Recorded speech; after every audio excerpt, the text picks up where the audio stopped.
Saudara-saudari terkasih, apakah saudara sudah memulai hari ini dengan penuh sukacita dan punya niat untuk berbuat baik meskipun kecil? Semoga Tuhan memberkati niat baik saudara. Menurut saya, kekuatan manusia yang paling besar adalah ketulusan cintanya. Banyak orang tergerak karena menyaksikan dan mengalami ketulusan kasih dari seseorang.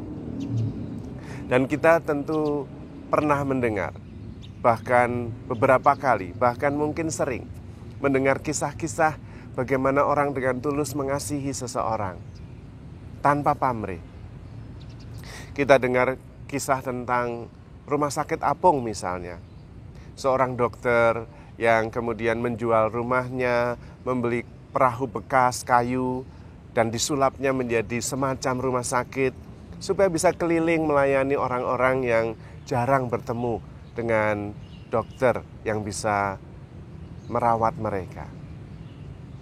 Ketika kapal itu tenggelam karena sudah uzur, banyak sekali orang yang kemudian tergerak hatinya, membantu, dan kemudian malah bisa mendapatkan kapal yang lebih besar, rumah sakit yang lebih luas, dan banyak juga relawan yang membantu.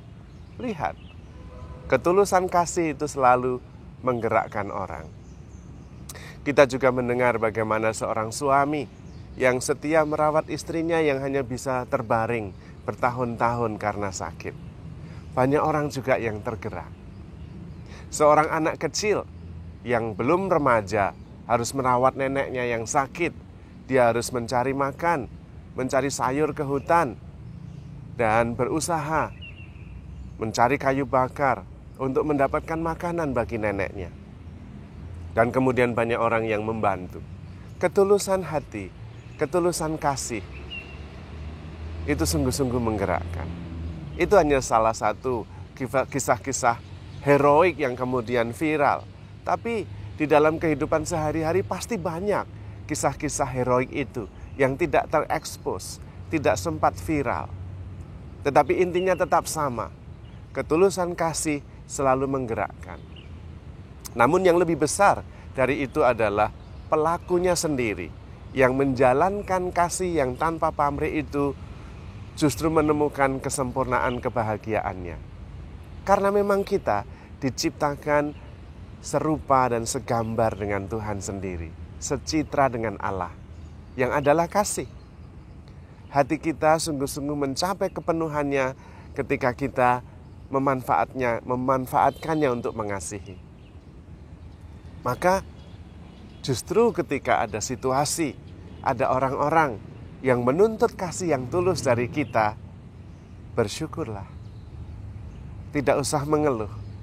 Justru itu kesempatan bagi kita untuk mencapai kepenuhan ciptaan sebagaimana dimaksudkan ketika Tuhan menciptakan kita.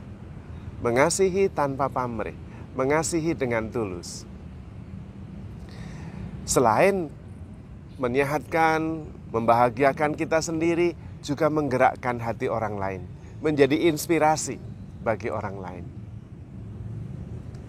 Begitu sederhana dan bisa kita lakukan karena Tuhan sudah memberikan talenta hati untuk mengasihi dan Roh Kudus yang menggerakkan. Tinggal kita mengimani, mempercayai dan melaksanakannya. Semuanya bisa. Tidak harus menjadi luar biasa dan hebat, tidak harus menjadi viral, tetapi dengan tulus. Bahkan lebih bagus lagi kalau kita menjalaninya dengan diam-diam. Tuhan akan menganugerahkan berkat kepada orang yang mengasihi dan berdoa secara sembunyi-sembunyi. Karena Bapamu yang diam di tempat yang tersembunyi, mengenal apa yang kita lakukan secara tersembunyi. Tuhan Yesus sendiri mengasihi kita dalam diam. Ketika Dia bisa menyembuhkan orang, bahkan membangkitkan orang mati, Tuhan sering melarang, jangan menceritakan kepada banyak orang. Kepada orang kusta itu, pergilah saja kepada imam dan tunjukkan bahwa saya sudah sembuh. Mengasihi dalam kesunyian. Dan memang kemudian memuncak ketika dalam diam penuh kasih, Tuhan Yesus menapaki jalan menuju puncak Golgota untuk menyatakan cintanya yang tanpa batas kepada kita dengan menyerahkan nyawa dalam kesunyian, dalam kesendirian, dalam keheningan. Itulah cinta yang sempurna, itulah cinta yang tanpa pamrih. Bahkan ketika cinta itu disalahpahami.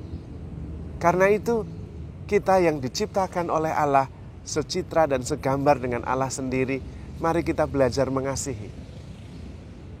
Belajar mengasihi dengan tulus dan ikhlas seperti anak kecil.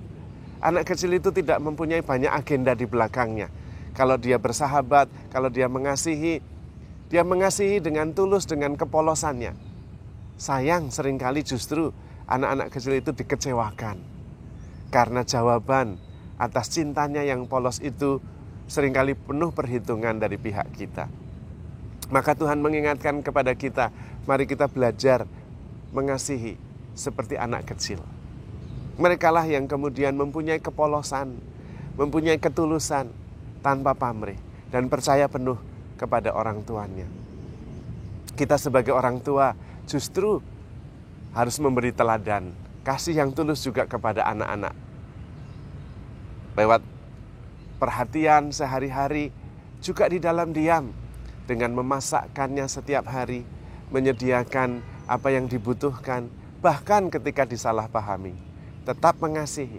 Karena pada saat itulah cinta yang sempurna sedang diuji dan dianugerahkan kepada kita. Dan terutama jangan khawatir, karena Tuhan sudah lebih dahulu mengasihi kita, bahkan memberi contoh dengan kasih tanpa batas dalam keheningan, menyerahkan nyawa untuk keselamatan kita semua. Kita begitu berarti bagi Tuhan, tidak ada satupun yang tidak berarti. Karena itu Tuhan mencari yang hilang, supaya tidak ada satupun yang hilang. Karena hilang satu, tidak akan pernah sama. Maka saudara-saudari terkasih, setiap pribadi sangat bernilai, bukan hanya di mata Tuhan, tapi juga di mata kita. Maka mari kita saling mengasihi dengan ketulusan. Dan itu pasti bahasa yang dimengerti oleh orang lain. Bahasa ketulusan kasih yang kemudian pasti akan mendapatkan dukungan juga. Karena itulah kodrat kita, itulah nature kita. Kita diciptakan secitra dan segambar dengan Tuhan untuk terus mengasihi.